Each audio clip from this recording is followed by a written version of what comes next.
probably answered this 100 times, but why was this the place for you?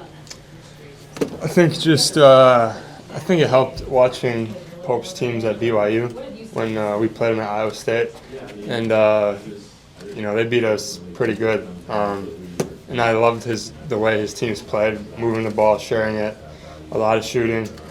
So that kind of stuck in my mind in the recruiting process, and obviously when he recruited me, his pitch was, he loves playing with shooters, so I felt like this offensive system was good for me, and wrapped it up from there. Within his pitch, how much did you hear about Kentucky tradition, the fan base, all of that? Big picture. It was definitely a part of it, just because Kentucky is, it's a blue blood. It's one of the biggest brands in college basketball, if not the biggest. So obviously you have to talk about that, but at the end of the day, that didn't really matter for me. I think I'm more of a relationship type guy, and I've got to trust you. So, obviously the brand's really cool, but I want to have a connection with the head coach and have a good relationship. What do you remember about the NCAA matchup that you guys had this past March? I remember Kentucky started out fast, so their fans were probably happy about that, thinking they were going to win, but we got comfortable a little bit and we put it to them. But at the end of the day, it was they had a couple guys out. Obviously, they weren't fully healthy, so you got to give them credit for battling all the way. But at the end of the day, Iowa State took that one. Was that a little weird moving here now after putting them out? Definitely a little bit, I guess you can say, just because we put them on the tournament.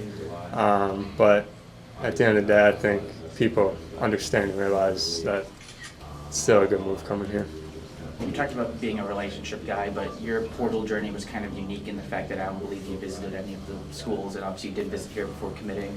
So I guess why was that the route that you chose, and what was it like to commit to a school without actually visiting and seeing it in person first? I think being 3 years in college now, I kind of know what to ask, know what to expect. I could care less what the campus looks like for real, so I don't really care. Everyone's got good facilities, so that doesn't matter. At the end of the day, I think just really learning and hearing what the coaches have to say is the most important thing. So, we could have done that in person, but it was just easy to hop on a couple Zoom calls. It was easy. Obviously Pope was on vacation, so he probably would have came for my official visit, but I think it was just easiest, and I don't need to take visits. I guess kind of going off that, what were some of the questions that you asked on that Zoom call, and I guess what put you at ease and gave you comfort that Pope was the right coach and this was the right place for you to spend your senior year? Yeah, I just asked simple questions. How can I fit in with this team? Are the guys around me going to be real good? Asked a couple questions on why wasn't last year's team as good? And then kind of just how I fit into this whole puzzle and, find where I can really strive and have a really good year like I did last year. What type of feedback did you get throughout the NBA draft process, and at what point did you know that you were going to pull out and come to or return to college? I was focused on the draft, honestly, the whole time. I probably knew the last couple of days that I was going to pull out of the draft. I was hearing high interest in early second round. I could have snuck in the first round, but it wasn't a gamble to take, obviously. So I think, this decision was pretty easy to come back now with, obviously, NIL. So it was pretty easy to make that decision, and then I had week and a half, 2 weeks to kind of make a decision on the college. And, I think fans were a little eager on why I didn't do it earlier, but I was honestly focused on the draft really the whole time. So You talked about the offense, and we've heard Mark say he wants you to shoot 10 threes. Is this the kind of offense where you can get that kind of number? I think so. 10 threes is hard, though. People can say that, but at the end of the day, it's hard. because these guys are college athletes and they scout. So, I think that's the number we strive for, but realistically, it's really hard to get 10 threes a game. But I think this offense definitely benefits me more. I feel like it's just a lot more movement going on.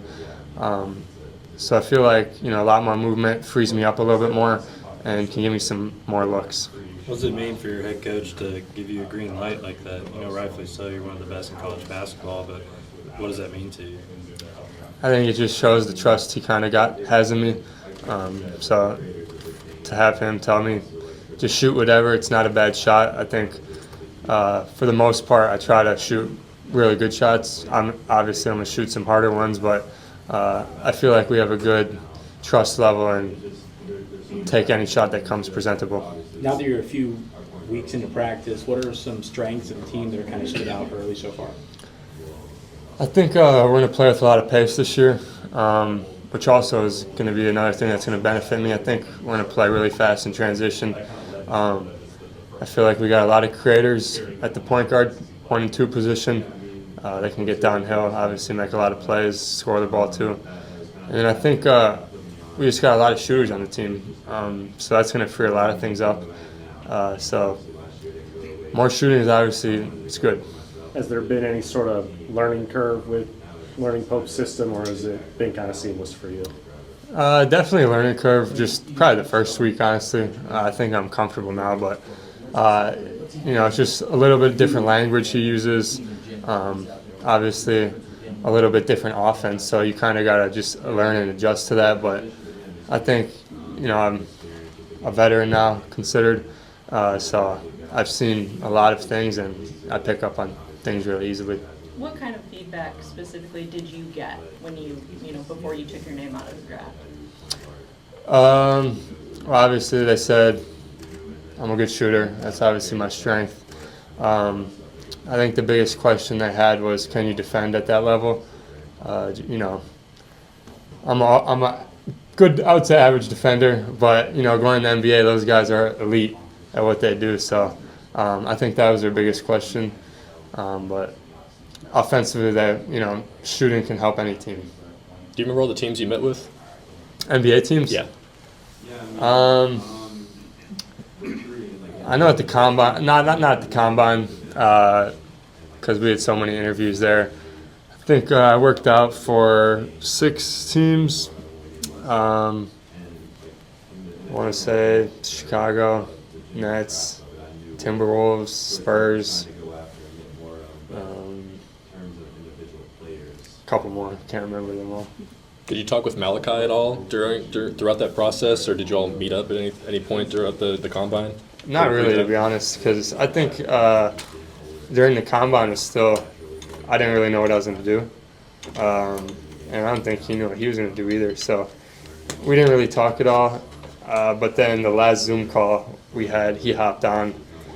He kind of gave his expertise on what he liked at Kentucky, and then he gave me a call after, and we just talked a little bit, asked him some questions on what he sees and how I can help. So I think that was helpful.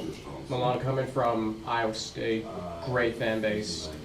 You've been here in Kentucky for about a month now. What are your initial impressions on just the level of pride Big Blue Nation has for Kentucky basketball? Yeah, I think it helps coming from a really good fan base at Iowa State. Shout out them. But I think Kentucky, when I committed, was the first really big thing that I saw. My social media grew tremendously, like 10K on Instagram and Twitter.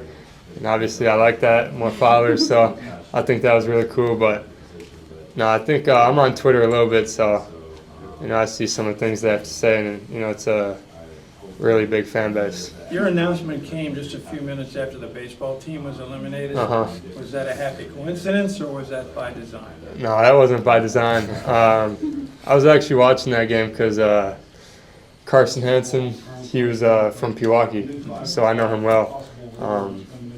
So I was watching that game, but it was always going to go out at that time. I can't remember, 9. It was always going to go out, so it just happened to be. You talked about just the first week here, maybe it took a little bit to acclimate and get up to speed. Can you speak a little bit about what it's been like building relationships with your new teammates and maybe understanding the way that they move on the court and how to operate within the system that they play in? Yeah, I think you have to understand their strengths, how they see the game and what they're really good at, and then you just got to play off it. I think first week we didn't really even play a whole lot of 5-on-5. It was a lot of learning, kind of just the offense and the defense.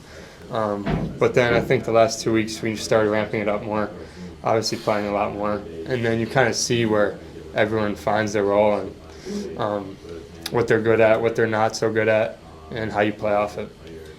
Milan, you played obviously in the Big 12 at Iowa State, really intense games, including last year in the Big 12 semis against the Arizona game where you hit 8 threes.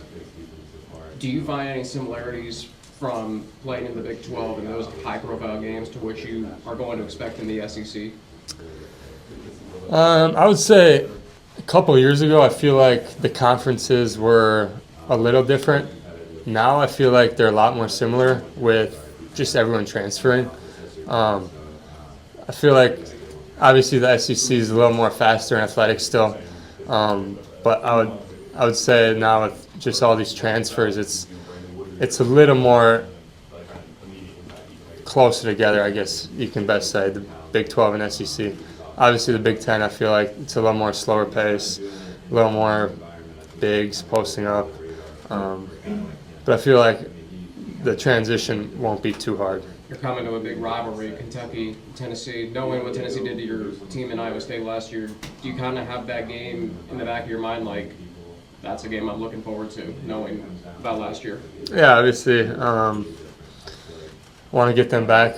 Obviously, didn't want to lose them in the Sweet 16, and I didn't have the best game there. So I think, wanted to improve and beat them this year. You've been playing college ball for a while, but is there anything you've picked up personally from your game playing with Zoom Diallo, Alex Wilkins, and all these new teammates? I think it's just communicating a little more on what I see and what they see. Just because they're really good basketball players, and I don't want to take anything away from their game. So just seeing, communicating, I'm open on the wing, or to take it to the basket, just letting them know. But I feel like those two are going to be really good this year and really help us win a lot of games. You mentioned that Malachi jumped on the Zoom with you, talked to you about Kentucky. What specifically did he tell you about, or that might have made an impression on you? He kind of chirped in, talking about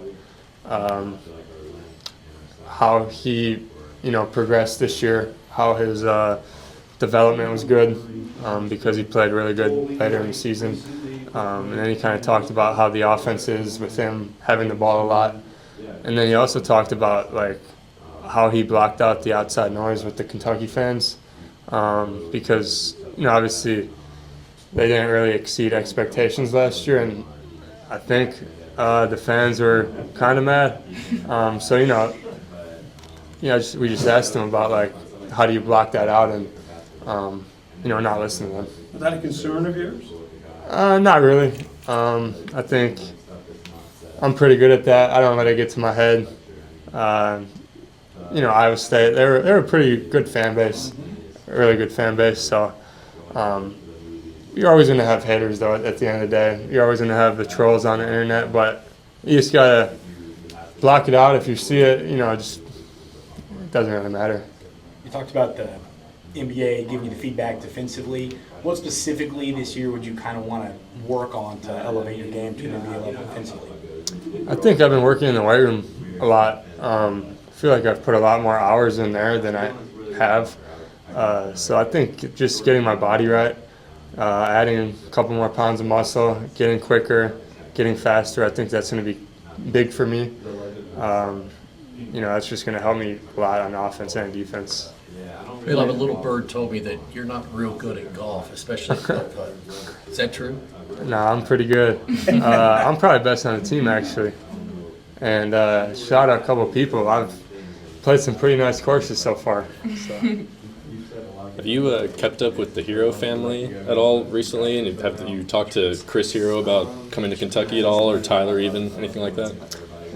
Tyler reached out to me, and then Chris and my dad they're pretty good friends because they used to coach together on the EYBL. So he was calling me and he was obviously telling me, go to Kentucky, go to Kentucky.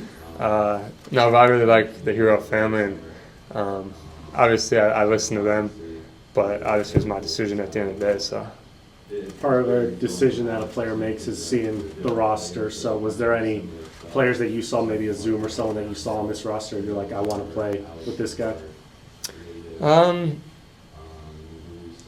I think obviously Malachi was big. Him coming back, I feel like playing with a passing big man is really important. It just opens the game up for everyone. So I think him coming back was big, and then just the other guys that fit in. Like I haven't really watched previously a whole lot of the other guys. So I didn't know a whole lot about them, but then obviously watching film and understanding their games in the process, I obviously saw that they're really good players, and I feel like I can fit well with them. Milan, not only are you getting to know a whole new roster, but coaching staff too. Mo Williams came in also as a new guy. So how has your guys' relationship developed, and what kind of coach do you see him being for you? I think he's played at that level, so he can really give me his expertise on what I can do better, how I can improve, so I can play at that level.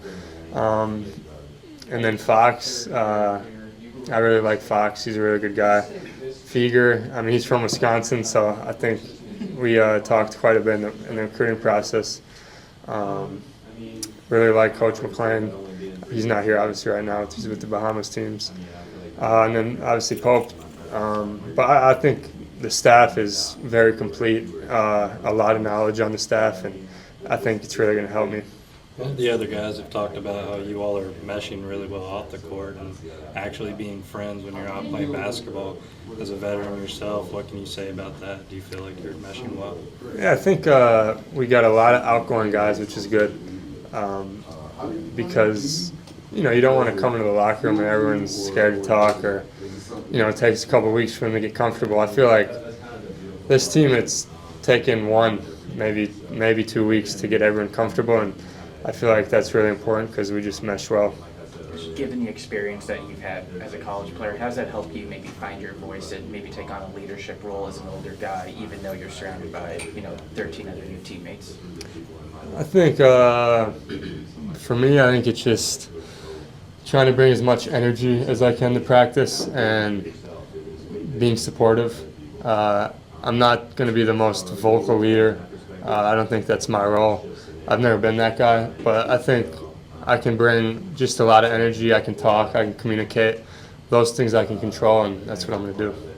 A lot of the guys who've come through the portal talked about how when they were in high school they either wanted to hear from Kentucky and did not, or at least heard but didn't get an offer. Was that you when you were a high school senior? How did that play out? Was Kentucky in your sights at all? They never really got in for real. Heroes trying to push it to get me with Calipari, but I think I called one assistant coach just once, so it was never really anything for real. So it was cool they reached out, but nothing more. How'd you feel about that? I understood. Kentucky wants the 5 stars, the really high guys, so I wasn't quite that, but I feel like I always hold my stuff to a high standard and know I can play at this level. Obviously you got to know Coach Pope as a competitor. You talked about that a little bit, but a few weeks here now, what have you taken away from him as a coach, and what's kind of stood out in that sense? I think he holds guys accountable. If you shoot a bad shot, he's going to let you know. So I think that's really cool because he wants the best offense possible. So if you're throwing up jump passes, turning it over, throwing up bad shots, he's going to let you know, and he's going to make you run for those things. So those are all ingredients for a bad offense, and we want to be one of the more efficient offenses in the country this year. Milan, can you sense how badly Mark Pope wants to win? Because he lived it here as a player. Can you sense how badly he wants this team to cut down the nets for their 9th national title? Yeah, I mean, I feel it, but this is my first, obviously, couple weeks here, so every coach right now in America is doing the same thing. But I can feel the passion, the energy that, he wants to go have a really good year this year. He wants to exceed expectations, and he wants to go past the round of 32 or Sweet 16. I think 2 years ago they did. So he wants to, just be a really good coach because he won a national championship here. Was there an NBA player when you were growing up that you kind of always liked to watch or maybe even modeled your game after? Not for real.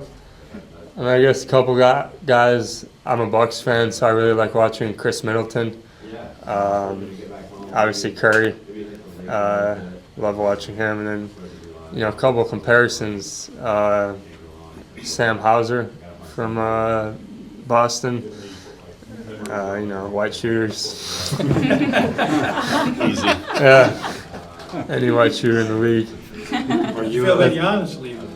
Man, I think it was the right decision, but he brought Milwaukee a championship, so he did what he needed. The new 5-for-5 rule that's possibly coming into the NCAA, does that kind of take some of the NBA pressure off of you this year? I guess a little bit, but at the end of the day, the goal is to go to the NBA next year for, a lot of guys, me, Malachi, other guys.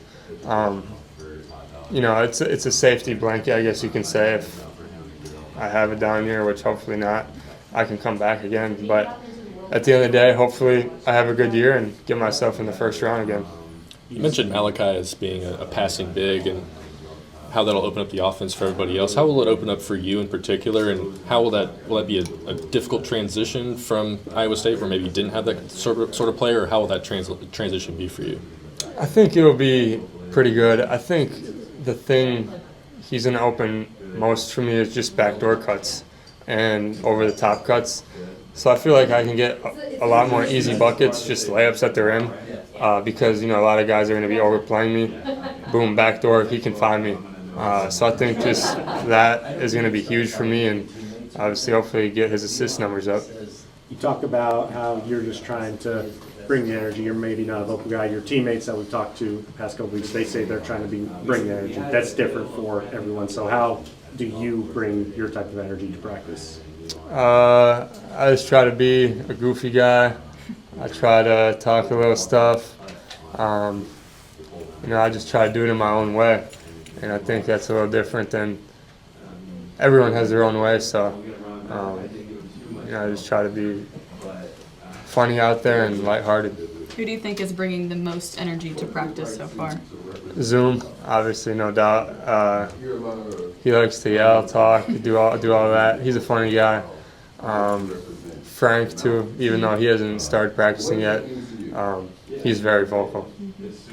Trent said over there that to not play putt-putt golf with you, so what's up with that? We played at Bugsby's, I think, and I wasn't a big fan of that course. And has anyone surprised you in practice so far of your new teammates? I think Trent, because I didn't watch a whole lot of Kentucky last year. I watched a little bit, so I saw him play a little bit here and there. But, coming into summer, I think he's been the best player so far. And Coach showed a slide of points per possession, and he's number one by a long shot. So I think he kind of just honestly looking at him and learning from him a little bit, because he's been here 3 years. He's a veteran in this program. He knows what to do. So I think just watching that and seeing that, because he's a shooter too, is cool. How important is it? Do you feel like it was difficult to show your personality in this new environment, and how long do you feel like that took you to really kind of be vocal and be energetic in practice? I think it takes me 1 or 2 weeks, and then I'm fine. On the court, like in games, I'm very level-headed. I don't like to show a lot of emotion. I like to be locked in and not get too high, too low. but I think practice and everything else, just show it off and just have as most fun as I can.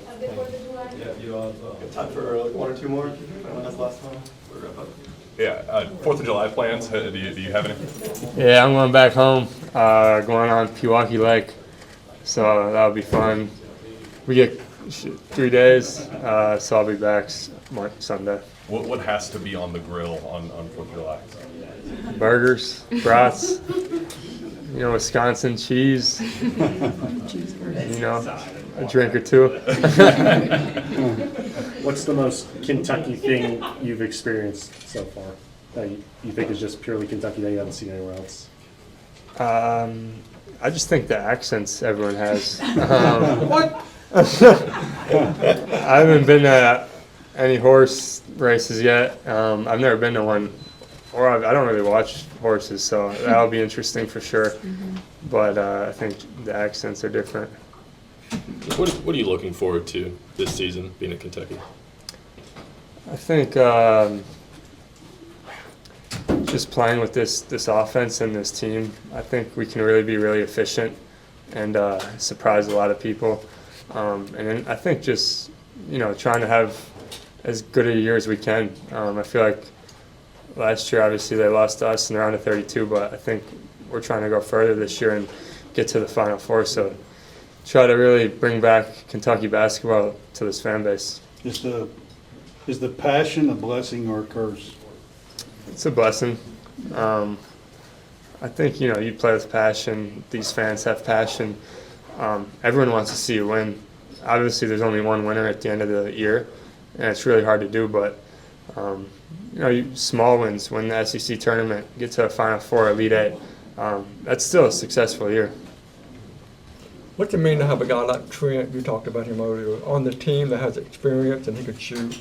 What does it mean for a guy like you, even though you're a veteran? I think it's big. Just to see him do it for 3 years, he understands everything. So I think it's, big to just watch him and see how he goes about it. Obviously, I have my own wrinkle to what I do, but kind of understand it from him and take off from there.